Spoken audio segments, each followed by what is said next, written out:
Hi Sherry, how you doing today? I'm good. How are you? Pretty good. So I just checking to see how's your therapy going with your depression and everything. I know you had a rough spout there for a little while, but seems like you're doing pretty good with that now. Yeah, I'm doing a lot better. I've been going to some groups, getting some therapy, so Good. Is it okay if we talk about your smoking today? Yeah. Okay.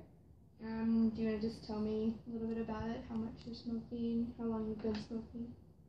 I smoke probably about 2 packs a day for a while. I mean, since like 14 or 15 probably.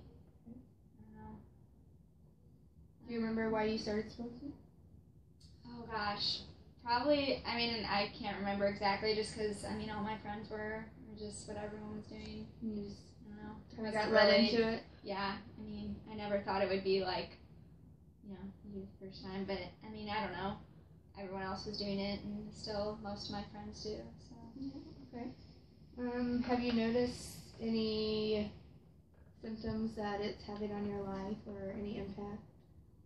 Well, recently I had to get an inhaler. They said it was COPD. I had some like shortness of breath and just stuff like that, like when I was doing activity.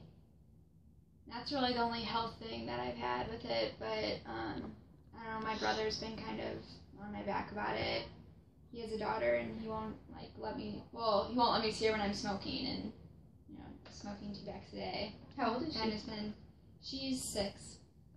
Okay. So is that important to you that you get to see her? Yeah, I wish I could see her more, but I haven't been able to just because everything that's been going on. Mm-hmm. And then when you said about the COPD, you didn't sound real convinced about that. Is that something that you don't think is related to your smoking, or? I guess it is. I don't know that much about it still, and it hasn't had too much of an impact on me so far, but I don't know, I guess it'll probably only get worse as I get older. Well, I can tell you as a nurse and from talking to you and knowing you for as long as I have that any amount of smoking is not healthy for you. You've probably been told before it can cause COPD, asthma, lung cancer. It can cause problems getting pregnant if that's something, a family something in your future that you've wanted.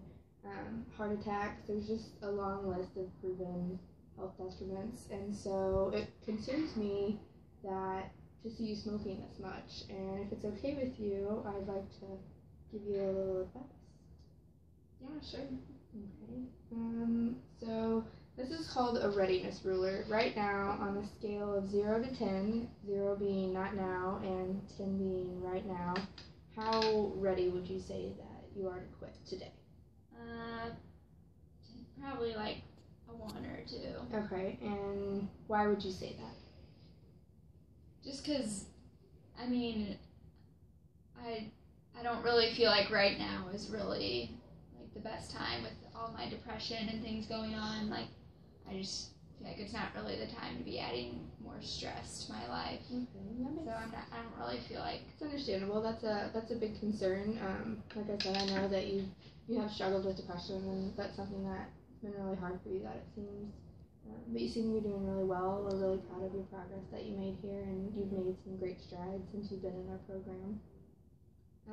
On the same scale, 0 to 10, how important do you think it is to quit smoking?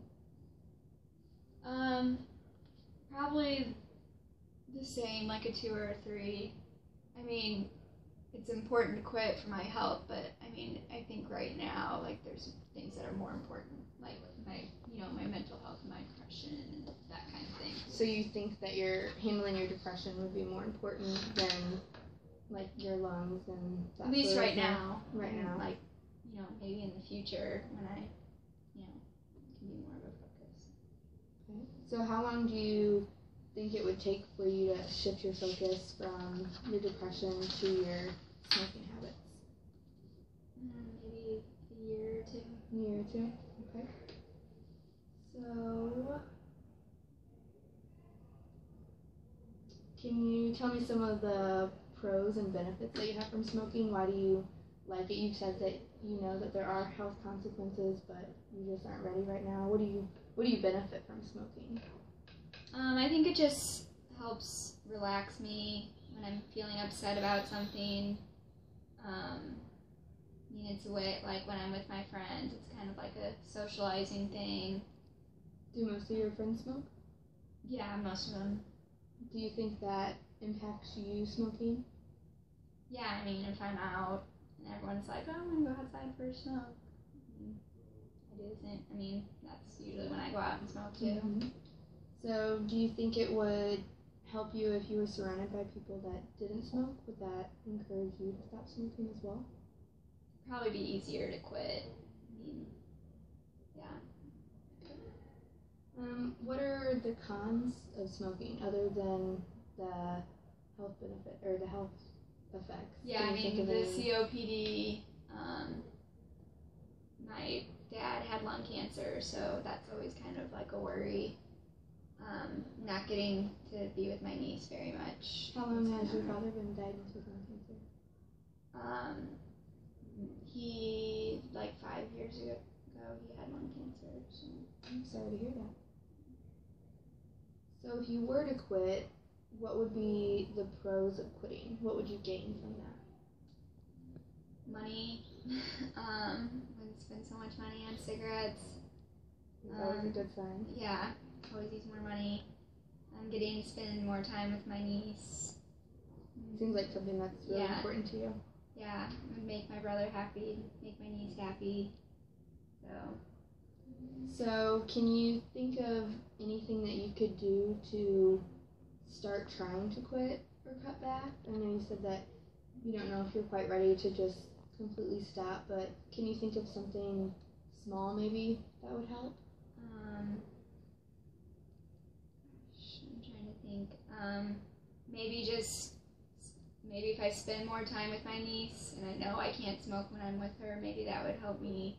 Give you a little incentive. Like when I'm with her, remember, oh, I can't smoke, but I'd rather spend time with her. That would be a good motivator, I think.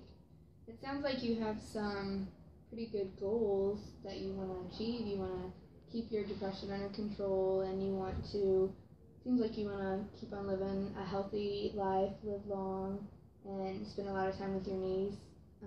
And it seems like smoking is kind of interfering with some of that. Yeah, I guess so. Yeah. So, would you be open to trying to quit? I guess I could try. I don't know how it'll go, but I guess it's try. Well, I know that you were nervous about dealing with your depression and the issues that you were having with that when you first walked into our program. But you've done extremely well. You have walked into the program. You've followed each step, and you got it under control now. You're doing really well. And I think that you could have the same success with smoking if you wanted to try. We like to have people set a date within 2 weeks to kind of get your mindset and think that that's the day you're going to try to quit. Just make it a little more concrete. Is there a date that you have in mind that you think we could try? I guess 2 weeks from today. Okay. What do you expect when you try to quit? Have you tried quitting before? I've tried before, but it only lasted a day. And then why do you think it only lasted a day? Why did you start smoking again? I think I just didn't really want to quit. I was just more interested in just getting rid of the craving than worried about the health benefits or. So the cravings just got to you? Yeah, basically. Did you use any helpers along the way, nicotine gum, patches? No. Did you talk to anybody along the way to get support or? Not really. Okay.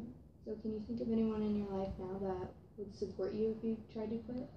My brother would, definitely. Yeah, he'd probably like to see you around more with his daughter. What about your mother? Do you guys have a relationship? I don't talk to her very much. But... Okay. So, family, especially like that, your brother, your niece, that can be very instrumental in helping you quit. They can offer you support. They can hold you accountable. Usually people see the worst amount of cravings and withdrawal symptoms within the first week or two. So I'd encourage you to spend a lot of time with your family during that time to just reinforce why you're doing this and what you're going to get out of it, because that is going to be the hardest part. You can always call, and I've got some phone numbers here that I'll give you. One's the National Quit Hotline, and they're open 24/7. You can call if you're struggling, and you can talk to people that can help motivate you to keep going, remind you why you're doing this. And it's shown to help out a lot of people with quitting. And then I'd like to schedule a follow-up with you in about a week and a half after your quit date for you to come back in. Like I said, that's when you're going to see the most amount of symptoms. So I just kind of like to see how it's going for you, see if there's any barriers that I can help you with, and see how we're doing, okay? Okay, sounds good. Is there anything else I can do for you today? I don't think so. All right, we're going to see you next time. Thank you.